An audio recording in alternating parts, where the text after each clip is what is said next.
Vamos então arrancar com o último painel desta conferência. Já se falou muito em questões de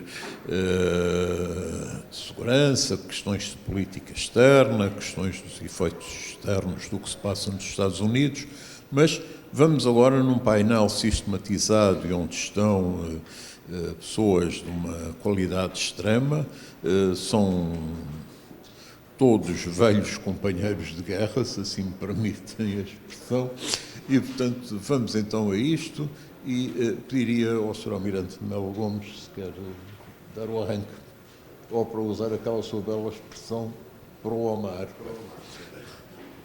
Muito obrigado, Sr. Professor. Em primeiro lugar, muito grato pelo convite que teve a amabilidade de me fazer. Cumprimento também os meus colegas de painel e a assistência. Enfim, e agora ao tema que é o mundo depois das eleições, com âncora na eleição ou não eleição do Presidente Trump. Bom, eu acho que o mundo vai continuar a rodar, como tem acontecido até agora, com alguns fenómenos de instabilidade provocado por um evento que nós classificamos na geografia como a precessão dos equinócios, que faz sempre com que os equinócios atrasem todos os anos cerca de 20 minutos. E, portanto, a rotação e a translação do mundo não vai ser isenta de questões, que são questões interessantes e que são aqui debatidas com profundidade e também com muito interesse e com diversidade de opiniões. Ora bem, nós, militares, que é a minha extração, temos na análise estratégica sempre dois princípios. Analisar a hipótese mais perigosa e a hipótese mais provável. Bom, eu não me atrevo a dizer qual é a hipótese mais provável, com âncora na eleição ou não eleição do Presidente Trump. Ouvimos aqui pessoas que conhecem isto com muito mais profundidade do que eu, mas eu diria que quem anuncia a morte do Presidente Trump está a fundamentar-se, como disse Mark Twain, e este fim de semana também um conhecido político da nossa praça, que essa notícia é manifestamente exagerada. E eu digo que é manifestamente exagerada porque, enfim, conheço razoavelmente os Estados Unidos e sei que quando há um ambiente favorável económico, como se está a verificar nesta altura, com quase pleno emprego, com o Stock Exchange, portanto, a Bolsa nos tops, onde os americanos põem grande parte das suas economias, eu, apesar de respeitar muito as sondagens e as análises que estão no Real Clear Politics ou no Gallup, eu diria que estamos longe de poder excluir a eleição do Presidente Trump, juntando a isto uma intervenção muito interessante que me pareceu ser a do Bernardo Pires de Lima, ao dizer que, de facto, nas tropas democráticas reina a maior das desorientações. Batalhas internas, portanto, enquanto que há unidade no exército republicano, há uma grande diversidade, que aliás é tradicional, em todos os partidos mais abertos, e dentro dos democratas verifica-se de facto isto. E não sei se o candidato mais colocado, que é o John Biden, tem de facto o carisma e as condições para poder vencer claramente o Trump, como hoje se indica. Portanto, acho que não podemos de maneira nenhuma ter certezas, mas eu não excluiria a reeleição do Presidente Trump como hipótese. Dentro do método analítico que referi, acho que a hipótese mais provável poderá ser esta, e que julgo que será esta, também coincide com a hipótese mais perigosa, não numa avaliação ideológica, mas numa avaliação da situação geopolítica em que Portugal se situa Nós estamos na Europa e, de facto, o Presidente Trump, na sua política, tem procurado claramente a desconstrução da Europa. E, portanto, acho que isso é um facto muito relevante que coloca dificuldades suplementares para o espaço geopolítico em que nós nos inserimos. Eu não queria falar muito na personalidade do Presidente Trump. Escrevi em 2017, quando o Sr. Professor teve a amabilidade de me convidar também para estar aqui, escrevi um artigo no Expresso em que acho que o que lá disse é o que se tem verificado. Portanto, isso é mais que conhecido, mas eu acho que, apesar de tudo, desta instabilidade, desta não previsibilidade, do afastamento que ele fez em relação aos seus staff mais equilibrado, alguns dos quais eu conheci, como o General Mattis, dentro da Casa Branca, há aqui um traço de união na política que ele tem implementado e, na minha perspectiva, com sucesso. E eu iria dizer que parece-me que, em termos muito genéricos, o Presidente Trump e a política dos Estados Unidos, política externa, tem vindo a destruir a ordem liberal democrática que os próprios Estados Unidos construíram. Curto-circuitando as instituições, com a intermediação feita pelas redes sociais, como Trump comunica com as bases, potenciando o Estado soberano ao invés do internacionalismo, mas um Estado soberano estranho, desregulado, em que, segundo ele tem dito, por cada nova lei devem desaparecer 8 regulamentos antigos. Unilateralismo discute com Estados em vez de discutir com as organizações. Isso viu-se nesta questão com a China. Com o rasgar de tratados sucessivamente. O Tratado do Pacífico desapareceu, o Tratado do Atlântico, TTIP, que foi posto em banho-maria, um novo tratado da NAFTA dentro do espaço americano, o rasgar do Acordo de Paris, o rasgar do acordo nuclear com o Irão, o pôr em causa a NATO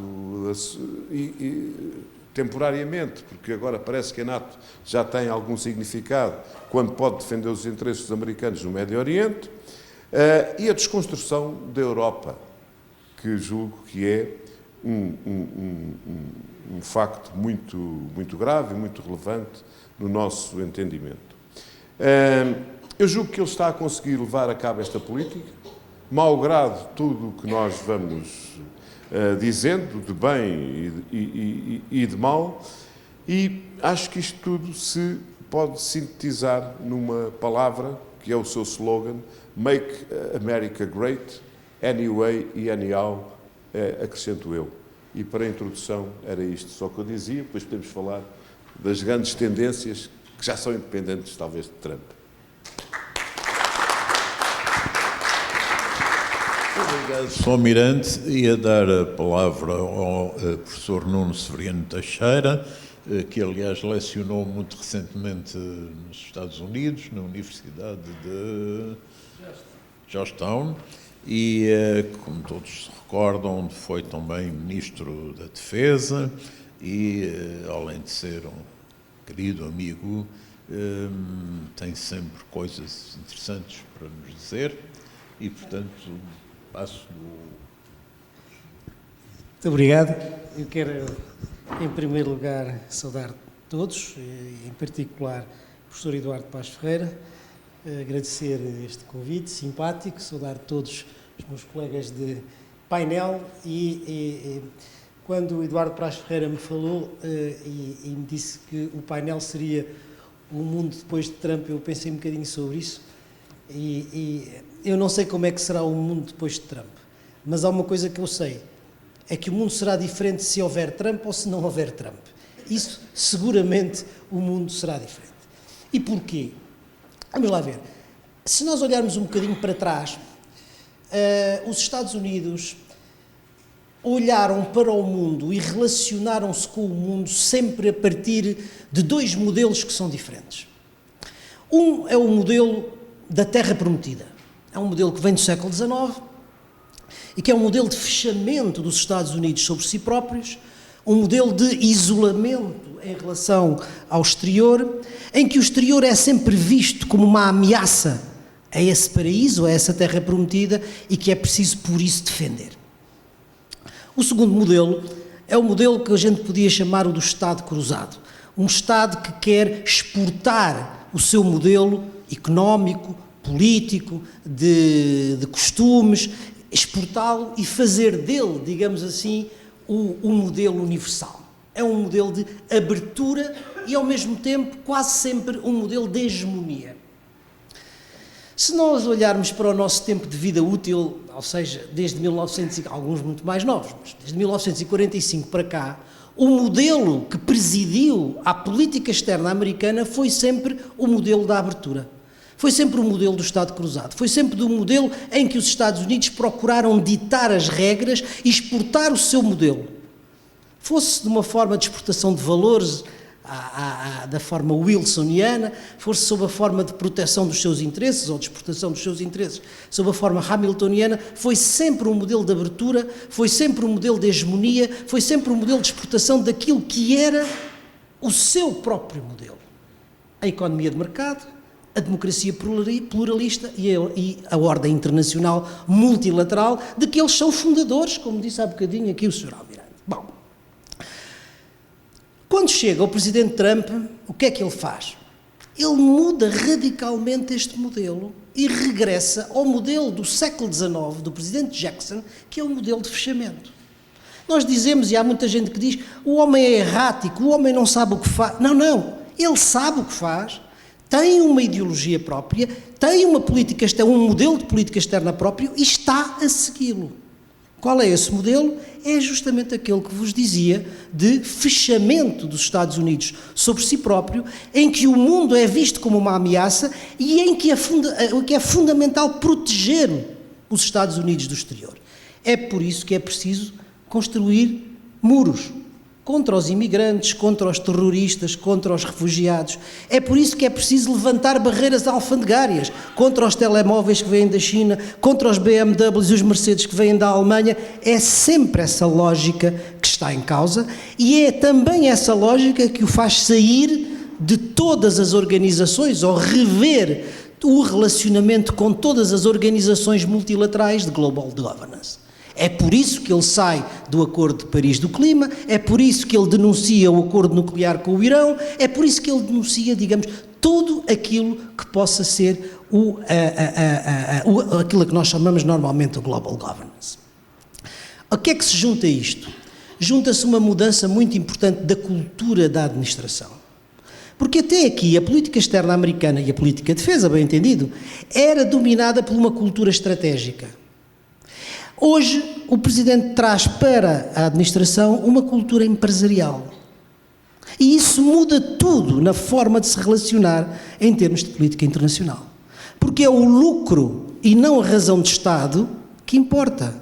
Porque a lógica é não a lógica estratégica, mas é a lógica empresarial. E isso provoca disrupção. Ora bem, esta mudança do paradigma da relação externa dos Estados Unidos, da forma dos Estados Unidos se relacionarem com o mundo, é concomitante com uma outra coisa.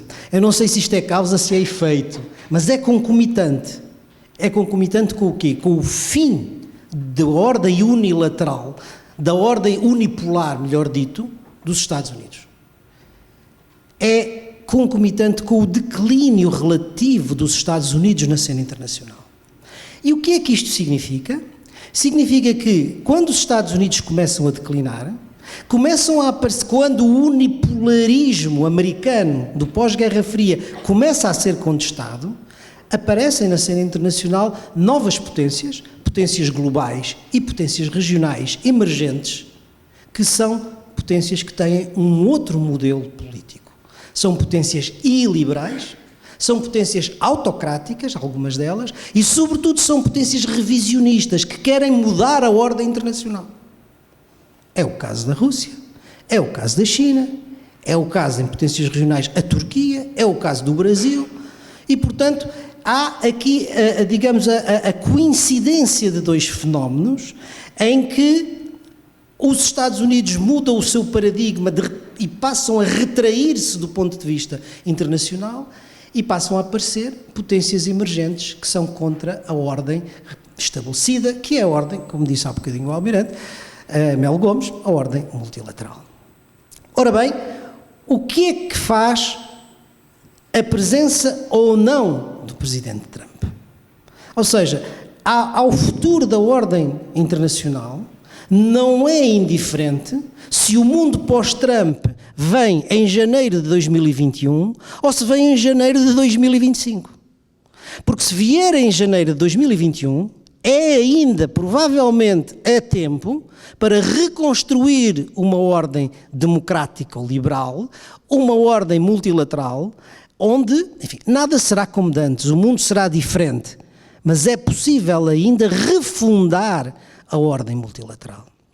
Se o mundo pós-Trump vier em 2025, então o que vai acontecer é que os Estados Unidos da América e o retraimento e o isolamento dos Estados Unidos da América em termos internacionais vai reforçar as potências emergentes e a sua visão revisionista iliberal e autocrática, e mais do que isso, vai dar-lhes legitimidade internacional, que é aquilo que já está a acontecer.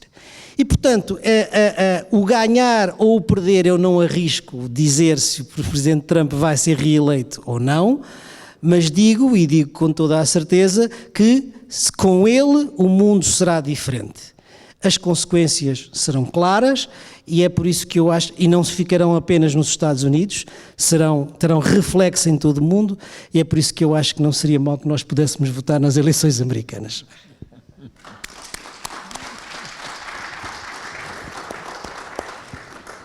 Muito obrigado por esta tão interessante intervenção. E agora, enfim, já tivemos aqui um almirante, agora vamos ouvir um general, o general Carlos Branco, que, enfim, tem analisado muito da problemática, tem muitas vezes dado ajuda também nestas iniciativas, e agradeço-lhe de novo e vou-lhe passar. Na verdade é a terceira vez. Muito boa tarde a todos, os meus cumprimentos aos meus colegas de painel e felicitar o professor Eduardo Paes Ferreira por esta iniciativa que vai na terceira edição e esperemos que continue no próximo ano para fazermos o rescaldo das próximas eleições. Eu vou perspectivar em termos da grande estratégia dos Estados Unidos. E alerto-vos já que a minha abordagem é uma abordagem neorrealista e diverge consideravelmente da do professor Severino Teixeira. É evidente que o mundo será diferente, ganhe um democrata ou ganhe Trump, efetivamente. E será diferente em quê? Pessoalmente, compartilho um ponto de vista do professor Barry Posen, que defende ou que caracteriza a ordem, a grande estratégia, a grande estratégia americana como hegemónica e iliberal. O que é que isto quer dizer? Quer dizer, de um ponto de vista, que os Estados Unidos lutam por ou pretendem manter a grande diferença de capacidade com as restantes potências e, do ponto de vista iliberal, tem a ver com a sua falta de entusiasmo relativamente às organizações internacionais e não empenho na exportação da democracia. Bom, eu iria então abordar cada uma destas duas questões. Por um lado, a questão hegemónica, e a questão hegemónica prende-se com a discordância relativamente ao isolamento dos Estados Unidos. Os Estados Unidos não estão, o presidente Trump não está numa posição de isolamento. E vou dizer porquê. Bem, podemos começar com o caso da NATO. Sabemos perfeitamente o que é que ele disse há 4 anos sobre a NATO, sabemos o que é que ele disse hoje, mas ele sempre quis a mesma coisa. A verdade é que foi o único presidente que conseguiu pôr os europeus a pagar mais e os americanos a pagar menos. Bom, e a grande verdade é que, ainda relativamente à NATO, ele também disse outra coisa. É que a NATO estava obsoleta, mas quando o presidente Macron vem dizer, bem e tal, então se calhar temos que pensar em introduzir na arquitetura de defesa europeia a Rússia, ele disse, alto lá e para o baile. Portanto, a questão da NATO foi sempre um ponto da agenda, embora utilizando uma linguagem por vezes menos própria e ambígua. Mas do ponto de vista estratégico, a NATO foi sempre uma questão fundamental para os Estados Unidos. E isto caracteriza-se, por exemplo, logo em 2017, quando, através da chamada ERI, que é a European Reassurance Initiative, o presidente Trump disponibilizou 10 mil milhões de euros para o reforço das forças americanas na Europa. E em 2018 reforçou esse orçamento com 1,5 mil milhões de dólares. Portanto, o que significa que há de facto um empenho na NATO. Bom, mas a NATO também aumentou de uma forma significativa a sua ação, por exemplo, no Mar Negro. Atualmente a NATO tem exercícios que rondam cerca de 160 dias por ano. A NATO, a partir de 2014, na Cimeira de Gales, alterou completamente a sua postura relativamente à Rússia. Trump nunca negou esses desenvolvimentos e já quando ele era presidente houve um aprofundar da ação e da atuação da NATO relativamente à Rússia, nomeadamente esta iniciativa que foi acordada na Cimeira de Bruxelas, da 4x30, e ele nunca se opôs, bem pelo contrário. Bom, mas há aqui outras questões que merecem também ser colocadas em cima do prato da balança, que não têm a ver exclusivamente com a NATO. Por exemplo, a identificação de um novo domínio de atuação, do espaço. É também revelador e materializa o que eu estou a dizer. As questões relacionadas com o controle de armamento, em que temos ainda um instrumento que será revisto em 2021, que é o START, mas que os Estados Unidos têm grande relutância relativamente à utilização destes instrumentos. Podíamos falar também do Open Skies, em que os Estados Unidos estão-se a afastar progressivamente deste mecanismo de confidence building. E podemos ir para outros sítios do planeta. Podemos ir para o Médio Oriente, em que os Estados Unidos querem fundamentalmente utilizar os seus aliados para fazer o seu trabalho, nomeadamente Israel relativamente ao Líbano e à Síria, e depois os Emiratos e a Arábia Saudita no Iémen. Mas isso não significa o abandono. Aliás, relativamente ao Irão, penso que estamos devidamente esclarecidos do que tem sido a posição americana. Ou seja, dizer que isto é isolamento parece-me demasiado. Mas podemos ir também para o Sudoeste Asiático. Os Estados Unidos, já durante a presidência Trump, aumentaram significativamente os dias de patrulhamento do mar do sul da China, mas da outra parte, não daquela que está alegadamente sobre a jurisdição chinesa. Portanto, poderíamos alargar inclusivamente a outros domínios, mas penso que este é um quadro já significativo. Agora, relativamente à questão da expansão da democracia, de facto, o Trump não tem isso na sua agenda. E relativamente a estas questões da expansão da democracia, eu penso que devíamos estar vacinados, não é? O Iraque, a Líbia, etc., tiveram as consequências que são conhecidas e, portanto, desse ponto de vista, seria conveniente que não embarcássemos novamente por esse caminho. O que é uma coisa que poderá acontecer, já que os candidatos democratas que estão no topo da lista defendem uma postura desta natureza. não falam explicitamente na questão da expansão da democracia, das mudanças de regime, mas falam na necessidade de combater o autoritarismo. Recordo que Joe Biden, por exemplo, concordou com a guerra do Iraque, votou a favor, mais tarde veio dizer que, bem, tal, de facto foi um erro, estou arrependido, mas também não nos podemos esquecer que em 2011, quando ele era vice-presidente, não se manifestou contra o que aconteceu na Líbia. Bom, portanto, estes dados que eu vos estou aqui a transmitir permitem, de certa forma, delinear o futuro. Mas há outro instrumento, ainda antes de terminar esta primeira intervenção, que se prende com a China. Prende-se com a China em que sentido? Os Estados Unidos têm presente que, aliás, os Estados Unidos, as elites políticas americanas têm presentes que há que fazer qualquer coisa relativamente à China. Não sabem exatamente o quê. Não há um consenso entre as elites políticas americanas o que fazer relativamente à China. Obviamente que eu não vou dizer que o que está a acontecer nesta altura é o correto, mas alguém tem que dizer o que é que vai fazer. E da parte dos candidatos democratas, eu ainda não ouvi nada explícito, concreto, definitivo sobre o seu pensamento relativamente a esta questão, que me parece crucial. Ficava por aqui e depois continuávamos. Muito obrigado. Vou então dar agora a palavra ao embaixador Fernando Neves, enfim, uma figura cimeira da diplomacia portuguesa nos últimos anos e que é, além de mais, também ele um bom amigo. Muito obrigado. Com licença. Muito obrigado. Eu queria, antes de mais, felicitar o Eduardo Paz Ferreira por esta iniciativa, cumprimentar os membros do painel e não sei se agradeço ao Eduardo Paz Ferreira este envio, porque eu, como sei, não faço ideia o que é que quer dizer. Bom, se tudo correr bem, depois das eleições, inicia-se a transferência de poder para o vencedor democrata. Se tudo correr mal, que é talvez a probabilidade maior, vamos ter mais 4 anos de Trump com os riscos enormes que foram já apontados.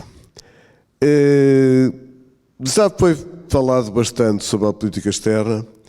Eu concordo, em primeiro lugar, que os Estados Unidos são a verdadeira potência revisionista, porque estão a destruir a notável estrutura multilateral que o Ocidente, sobretudo os Estados Unidos, criaram, que nos dava a enorme vantagem de termos toda a gente, bem ou mal, a jogar no tabuleiro, no nosso tabuleiro, com as regras que nós é o Ocidente, não é Portugal, com as regras que nós estabelecemos, com os nossos valores e os nossos princípios.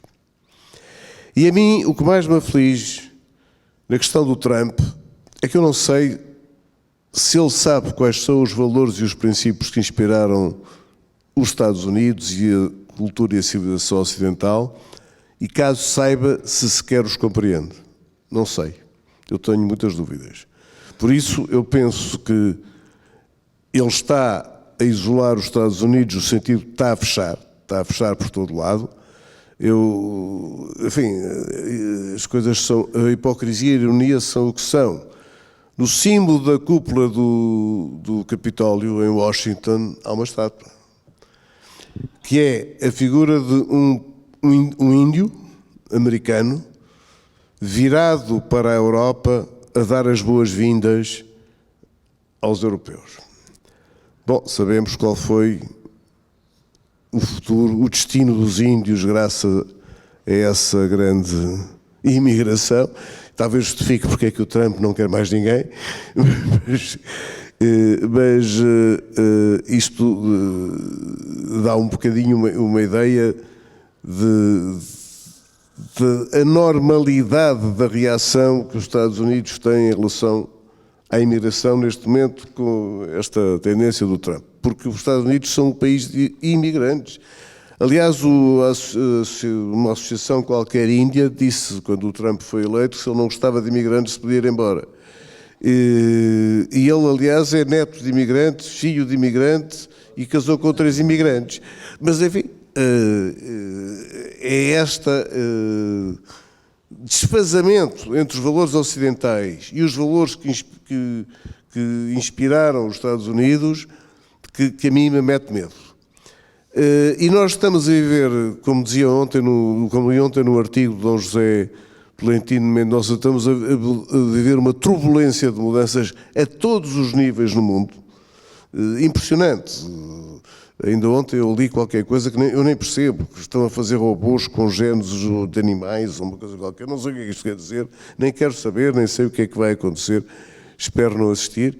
Mas quando nós vemos o que está a acontecer nos Estados Unidos com o impeachment, o grave não é o Trump ter feito o que fez. É gravíssimo que o Trump tenha feito o que fez. Eu penso é mesmo uma coisa que roça a traição. Recorrer ao apoio de um país terceiro para condicionar as eleições internas dos Estados Unidos é uma coisa totalmente impensável para mim que alguma vez um americano pudesse fazê-lo. Agora, que isto seja conhecido, que seja absolutamente evidente, sem qualquer hipótese de contestação, que isto sucedeu e que o Partido Republicano, com os pergaminhos que tenha, em peso, apoie o Trump, isto é muito, muito, muito perigoso. Já não é questão da ordem internacional, é questão de que mundo é este que nós vivemos. Quer dizer, passamos do pós-modernismo para a pós-verdade. A realidade alternativa. A realidade é uma coisa, passa a ser uma coisa que depende da interpretação de cada um. E depois o que acontece é que, se eu não vejo de facto nenhum candidato democrata inspirador, penso que qualquer deles é francamente inferior a Hillary Clinton, que foi diabolizada pela inteligência, não sei porquê, porque era uma excelente candidata, mas não vejo de facto um candidato mobilizador, mas o que é facto é que o Joe Biden já está prejudicado pelas insinuações que levaram à atitude do Trump junto da Ucrânia. E o Trump, que é o primeiro presidente dos Estados Unidos que está a terminar o mandato sem ter apresentado os seus rendimentos. Quer dizer, quando eu vivi 7 anos nos Estados Unidos, e por isso devo dizer que não me surpreendeu nada a eleição do Trump, embora ele tenha perdido o voto popular, mas não me surpreendeu nada a eleição do Trump, e também a próxima eleição vai depender dos votos dos Estados, como foi aqui no anterior painel, muito bem explicado. Mas, de facto, o Trump, quando eu vivi nos Estados Unidos, a sensação que eu tinha é que o chefe de uma escola, que alguns estados são eleitos, se não apresentasse os rendimentos, tinha que se retirar. Agora, o presidente é que eu nunca pensei que fosse possível não apresentar os rendimentos, porque é evidente que ele não apresenta, porque se apresentar é um desastre, mas se calhar apresenta e também é um desastre e ninguém liga nenhuma. Ele viola a lei americana, viola a lei internacional. Eu ouvi aqui hoje um elogio do facto de ele ter matado o general Soleimani, que ao menos eles sabiam quem era, tinha provavelmente essa vantagem, mas é uma violação da lei internacional, quer dizer, não é propriamente, não está previsto na lei que um país possa matar as autoridades dos outros quando estão em países terceiros. Não estava, mas enfim, se calhar vai passar a estar. E... Desculpe? Bin Laden é idêntico, mas a gente responde. Não é idêntico. O Bin Laden não era autoridade de nenhum Estado. Mas, enfim, era, aliás, um líder do movimento terrorista. Mas agora perdi-me um bocadinho com esta interrupção. Sim, ele também viola a lei internacional e, sobretudo, é extraordinário. O que ele diz das mulheres levava qualquer outro candidato de qualquer outro partido americano a desaparecer para o resto da vida. E ele tem aquele teflon que também já foi atribuído ao Reagan no tempo do Reagan. Não vou comparar o Trump com o Reagan, considero o Reagan um grande estadista, talvez com muito poucas ideias, mas muito boas, e conseguiu realizá-las. E isto, para mim, é de facto muito aflitivo. Agora, isto não representa um fenómeno exclusivamente americano, quer dizer, eu fico aterrado quando vejo... Há um momento em Davos em que o representante do protecionismo comercial é o Presidente dos Estados Unidos e o defensor da liberdade de comércio é o secretário-geral do Partido Comunista Chinês. Assim. Isso é bom, porque continuo nesta idade a espantar-me, a surpreender-me, já não é mau. Mas há aqui um drama, é que isto não é um fenómeno exclusivamente americano. Isto é um fenómeno mundial, que está a criar um populismo basicamente de extrema-direita. Poderá haver um ou outro ponto onde seja de extrema-esquerda, mas houve umas expressões, mas que já maioritariamente desapareceram, e que estamos a fazer um percurso muito parecido com outros na história. Provavelmente poderá levar em breve a que os países se fechem, que haja protecionismo, que o comércio seja prejudicado, a economia será prejudicada, vamos ter governos xenófobos, o nacionalismo que está a voltar de maneira impressionante. O projeto europeu estará em causa. O que aconteceu, por exemplo, no Reino Unido não é muito diferente do que está a acontecer na América, e não é de excluir que voltem a haver causas semelhantes àquelas que levaram às guerras europeias. No fundo, havia alguém, porque não sei uma história, alguém dizia, em relação à Europa, pedimos desculpa por esta interrupção de paz, a guerra segue dentro de momentos. A Europa esteve em guerra. A Europa não, todos os povos do mundo estiveram sempre em guerra desde que se conhece a história. Mas isto, para mim, é de facto muito preocupante.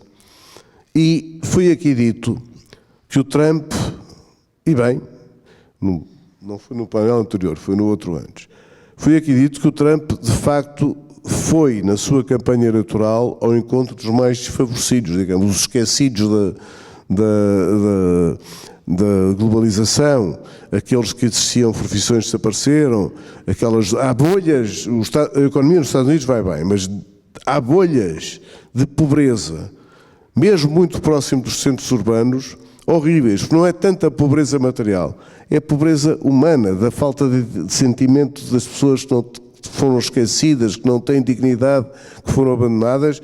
E para quem não viu, eu sugiro que veja o filme Joker, porque é o mais fantástico retrato do mundo atual, em que uma parte considerável da população foi esquecida, foi abandonada, foi posta de parte. Como ele diz no filme, ninguém olha para eles, ninguém quer saber que eles existam. E esse não é um fenómeno exclusivamente americano. Há várias razões. Uma delas também é, e que está a reforçar o populismo, é que hoje em dia quem efetivamente manda não são os governos, são os ditos mercados, que ninguém sabe muito bem quem é. Por exemplo, cada um dos países da Europa que sofreram mais com a crise, se fala do culpado, cada um acha que foi o seu primeiro-ministro culpado. Não foi. O culpado foi a crise de 2008, que foi causada por todos os grandes bancos do mundo e todas as instituições financeiras terem violado de forma criminosa as regras essenciais da banca, da profissão que eles exerciam. E é isso que nós estamos todos a viver. Estamos a viver as consequências dessa crise, que juntamente com as outras alterações todas que se fala todos os dias, alterações tecnológicas, da produção, disto, daquilo, os governos não estão a saber responder a essas camadas de população que se sentem abandonadas. Mas o mais grave nos Estados Unidos é que o Trump, de facto, fez uma campanha contra o Wall Street, que é extraordinário, dizendo que do Wall Street era a Clinton, ele não.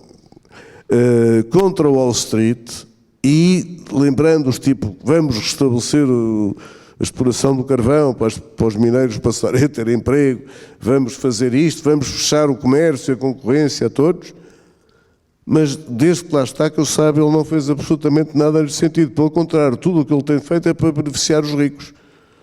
Quer na questão dos impostos, quer na questão da assistência social. E por isso eu penso que os mesmos, foi aqui falado, os tais brancos sem estudos superiores, vão voltar a votar nele. Portanto, eu penso que o risco de Trump ser reeleito é muito grande.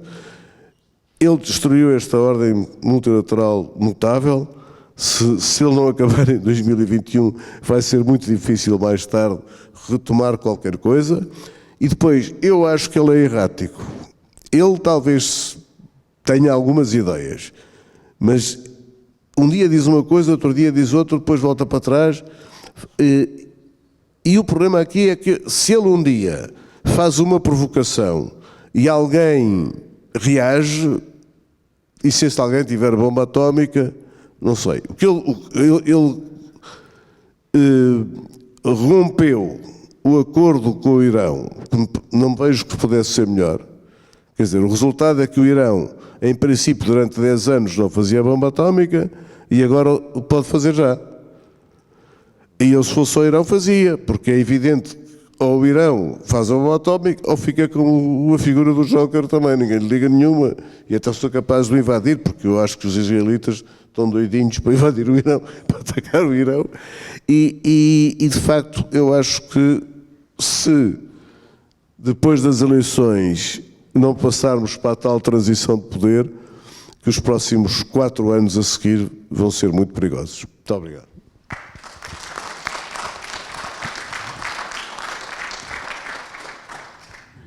Muito obrigado, Fernando. Perguntava se alguém queria fazer alguma observação. Não sei se o Nuno quer, de alguma forma, responder ao general Carlos Branco. Sim, posso dizer aqui. Não, apenas fazer uma distinção entre o que é o isolamento e o que é o fechamento. Uma grande potência nunca está isolada. Agora, pode estar virada para fora ou pode estar virada para dentro. Pode ter o primado da política externa ou pode ter o primado da política interna. E o que acontece no caso dos Estados Unidos hoje é que o primado é o da política interna sobre a política externa. E a grande maioria das ações e das decisões de política externa têm por trás um objetivo de natureza interna. Todas as coisas que o Trump faz, muitas vezes diz e não faz, porque o que interessa é o discurso, para as bases, tem o objetivo de tocar aquelas bases que são essas que estávamos aqui a falar, dos tais desfavorecidos, os perdedores da globalização, e, portanto, isolado não está, é fechado sobre si próprio e tendo um primado da política interna sobre a política externa. A outra diferença que eu gostava de dizer é, não há uma questão de isolacionismo. É uma questão de bilateralismo transacional, ou seja, as relações fundamentais não se passam no palco onde todos têm voz, são tratadas individualmente, potência a potência, em que aquelas potências que interessam são a Rússia, a China e pouco mais, portanto, depois algumas potências regionais com quem se tem, e com uma cultura transacional, ou seja, aquilo que eu posso ganhar e aquilo que eu posso perder.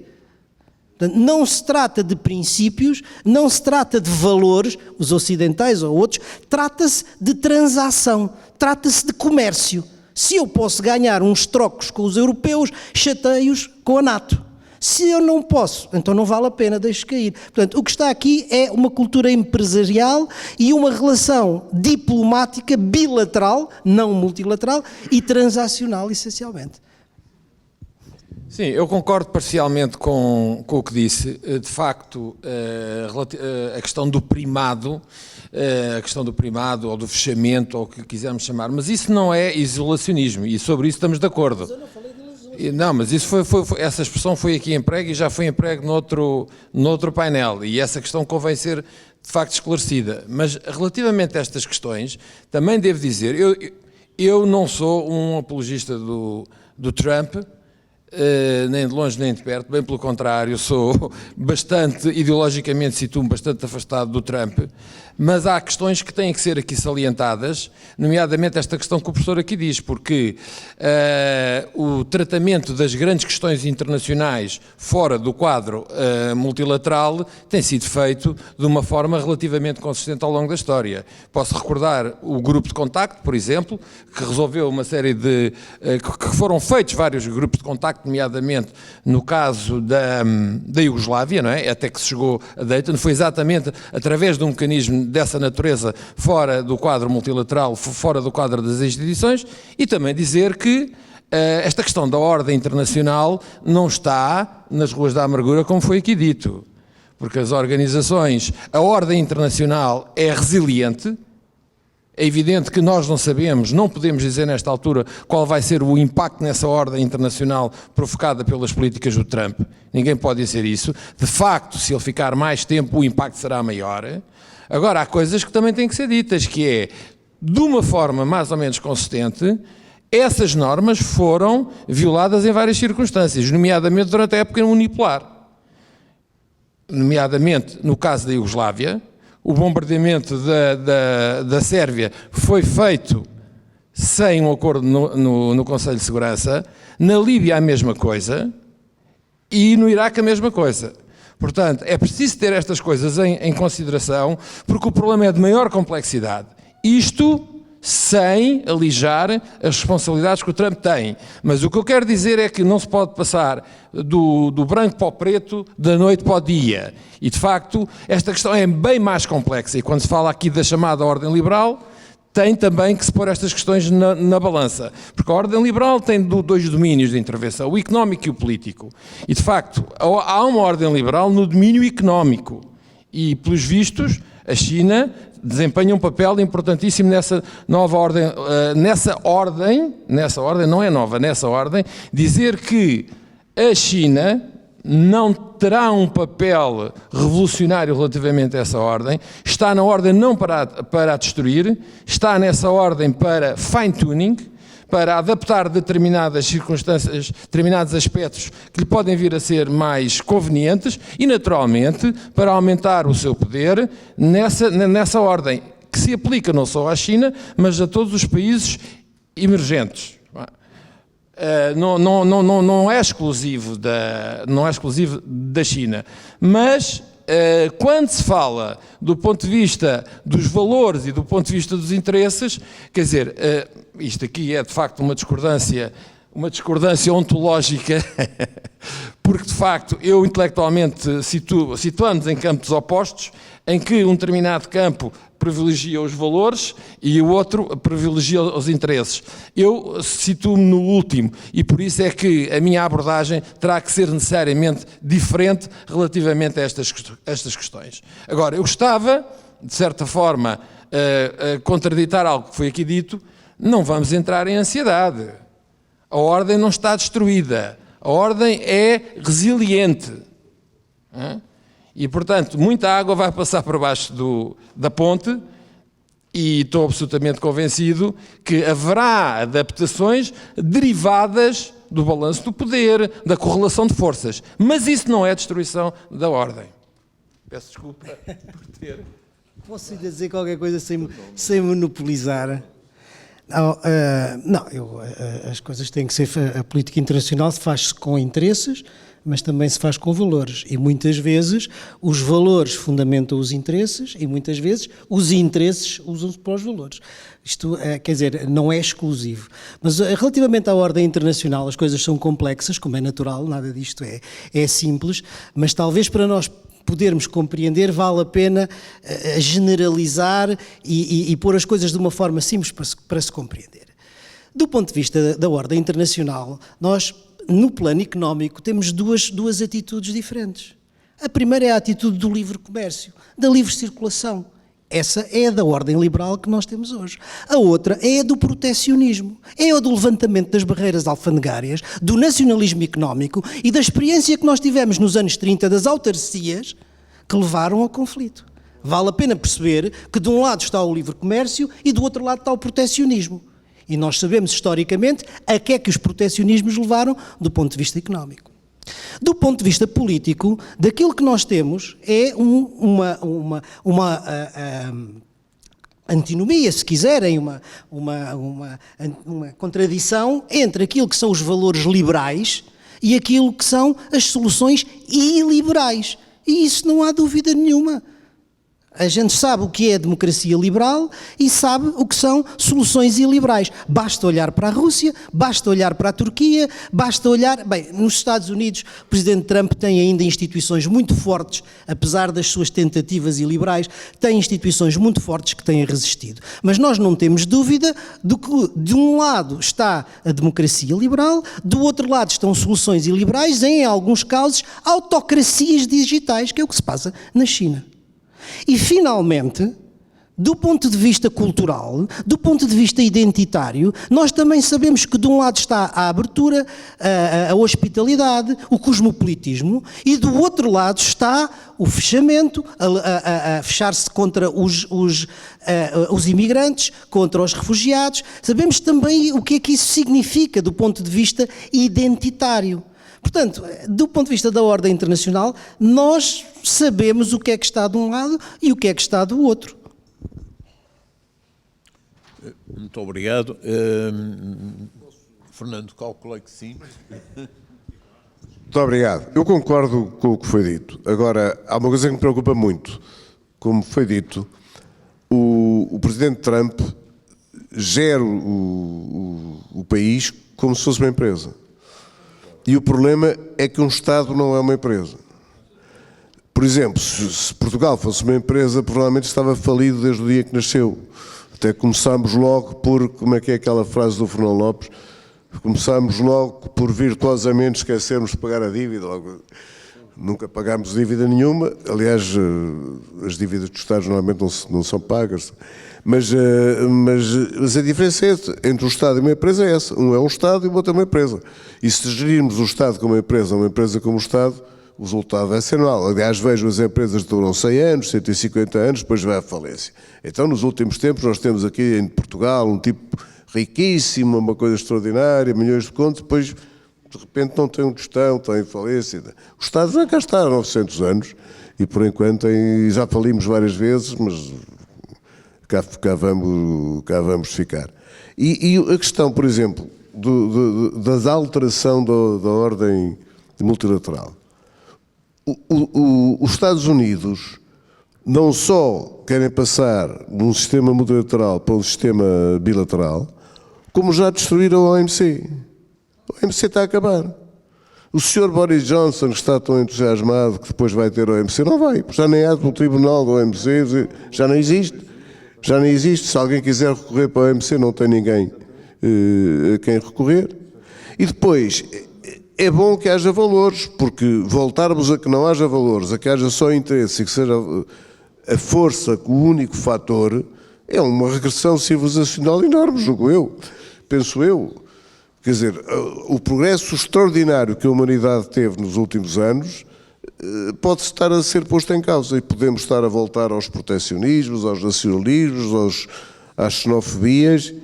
Dito isto, também queria dizer uma coisa. É evidente que, por um lado, a culpa o Trump não é o culpado de tudo que na política externa americana é negativo. Ele não é o culpado da invasão do Iraque, que é provavelmente o maior erro de política externa de qualquer democracia na história do mundo, certamente o pior erro dos Estados Unidos, que faz com que aquela zona aos Estados Unidos, além de mais, na zona mais perigosa do mundo, que continua apesar de tudo a ser o Médio Oriente, os Estados Unidos são os verdadeiros lacaios de Israel. O Obama teve 3 meses para inverter, parecia que ia inverter, não inverteu absolutamente nada. E os Estados Unidos têm no Afeganistão o que eu julgo que já é a guerra mais longa da história dos Estados Unidos e que ninguém consegue, todos eles são eleitos e dizem que vão acabar com ela e ninguém consegue acabar com ela. Nem o Trump já vai mandar mais 3.000 soldados para o Iraque. Portanto, de facto, os riscos são muitos e esperemos que o bom senso ganhe, mas historicamente não ganham muitas vezes. Não, Eu só gostava de dizer aqui uma coisa que julgo que é relevante na alteração da ordem internacional. E o que é relevante é que na balança do poder, o Ocidente, Estados Unidos e Europa estão a descer, enquanto que a China e a Índia sobem no mesmo gradiente que os Estados Unidos e a Europa descem. Isto é que é relevante, é o que está a acontecer, é a realidade. E, portanto, quem não quiser reconhecer esta realidade pode se isolar, pode ter políticas que não sejam conjuntas, mas, naturalmente, seria aconselhável que o Ocidente repensasse em relação às potências que são desafiantes, que é, de facto, a China, em primeiro lugar, e a Índia, em segundo, o que é que o Ocidente deve fazer, se se deve dividir ou se deve reunir. Mas por isso era fundamental que houvesse uma comunidade de valores entre os Estados Ora Unidos bem, e a União exatamente. Europeia. Com certeza. Que é o que a gente percebe. Muito bem, muito obrigado. Enfim, já vai longa a tarde ou o dia, foi uma excelente jornada de trabalho. Muito obrigado a todos por estas magníficas intervenções e até à próxima. A luta continua.